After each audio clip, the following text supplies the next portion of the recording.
This is Nairobi, a city where innovation doesn't start in boardrooms, but in the hands of everyday people.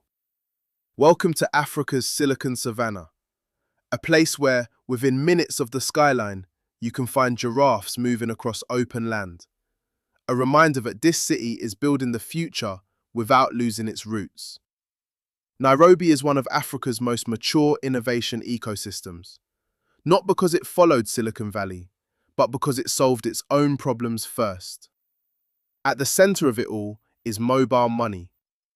Long before digital wallets became global, millions of Kenyans were already paying, sending, and building businesses through their phones.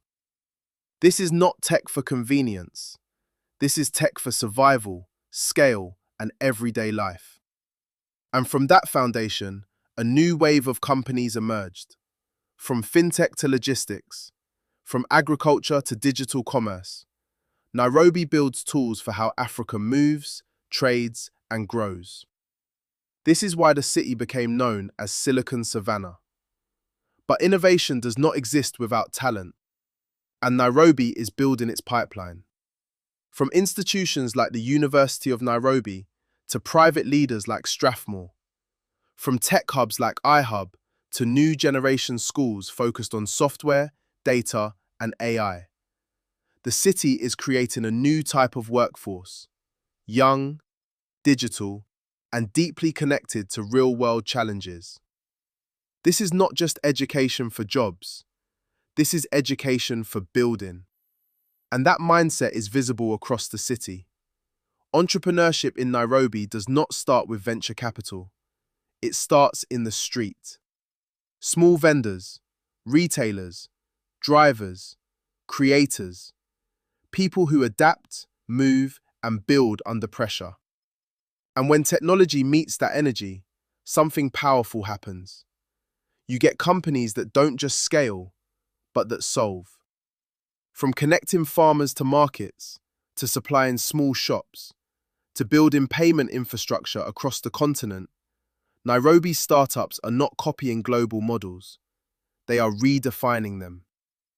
But this ecosystem is not isolated, because right now, the global tech industry is shifting. Layoffs are happening across the world. From Meta to Microsoft to major tech companies restructuring in the age of AI. And Kenya is not untouched. Thousands of workers in outsourced tech roles have already felt the impact. So the question is not just about growth, it's about position. In a world where technology is being reshaped, where AI is redefining work, where does Nairobi stand? Because at the same time, there is another reality. Frustration among the youth, protests, pressure on leadership. A generation that is educated, connected, but demanding more. And leadership navigating a complex position. On one side, global partnerships. On the other, internal expectations.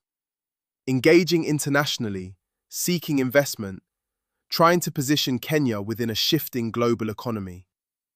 This is not a simple story. It is a city balancing ambition and pressure at the same time. And yet, Nairobi moves. It lives. A city where modern skylines rise next to open wilderness, where you can go from meetings and offices to seeing giraffes and wildlife within minutes of the city, where business districts meet everyday life, where you can build during the day and still feel the rhythm of the city at night. It is not perfect, but it is alive, and that matters. Because Nairobi is not just reacting to the future, it is shaping its place within it.